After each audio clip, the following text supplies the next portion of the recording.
The envelope slid across the polished oak table like a blade. No one said my name when it stopped in front of me. No one met my eyes. The air smelled like roasted lamb and expensive wine and something else. Contempt. Inside that envelope was the sound of my marriage cracking. I didn't open it right away. I didn't have to.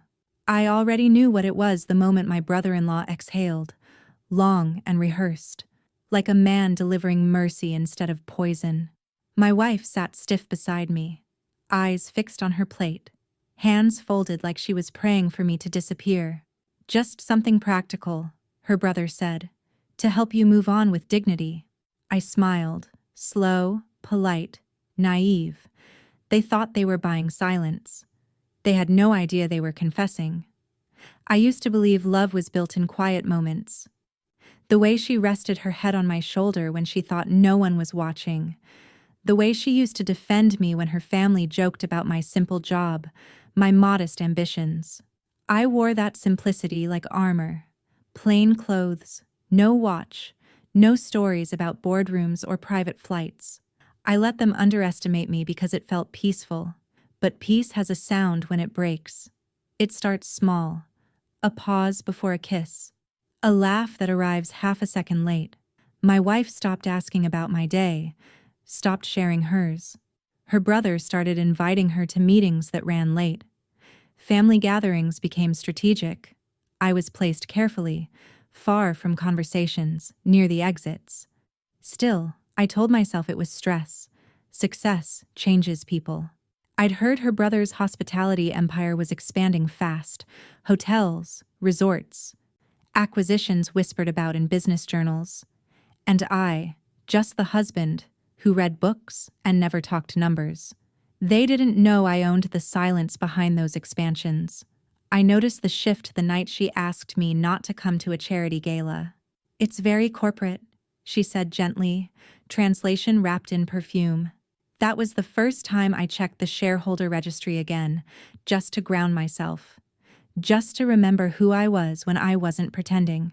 Anonymous trusts, layered holdings, $4 billion of influence. Quiet, patient, untouchable. I closed the file and chose not to speak yet. Suspicion doesn't arrive screaming. It whispers.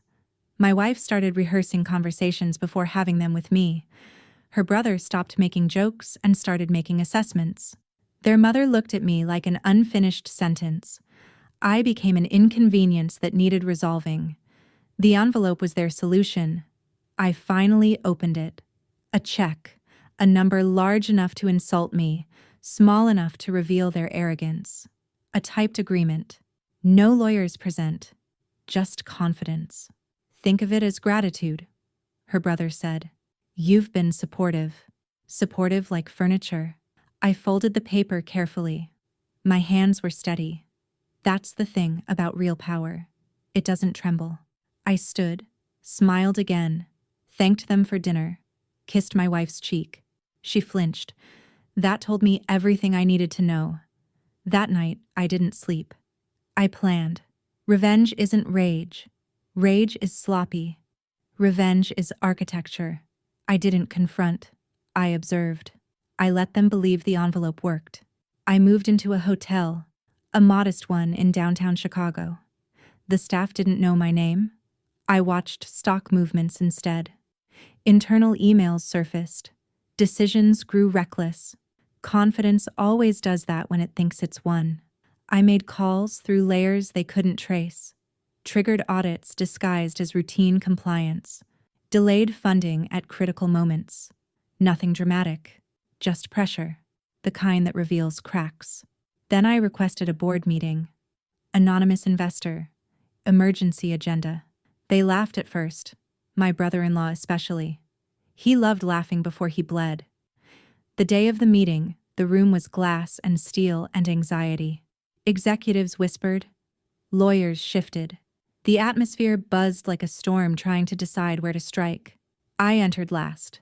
No suit, no arrogance, just presence. My wife's eyes found me and froze. Recognition hit her in waves. Confusion, denial, dread. Her brother's smile collapsed slowly, like a building realizing the ground was gone. I spoke calmly. Numbers first, then patterns, then evidence. Fraud, embezzlement, offshore accounts they thought were invisible. I didn't raise my voice. I didn't need to. The room leaned toward me like gravity had changed. When I revealed my stake, there was a sound. A collective intake of breath. $4 billion doesn't announce itself. It settles. I ended with the envelope, placed it on the table. An insult, I said softly, but useful. Security arrived before anyone could speak. Panic followed, shouting, phones ringing. My brother-in-law tried to talk. I didn't listen. Control isn't loud. I walked out while their empire folded inward. The aftermath was quieter. Resignations, investigations, headlines that never mentioned my name. My wife tried to call once, then again, then stopped. Some truths end conversations forever. I didn't take pleasure in the ruin.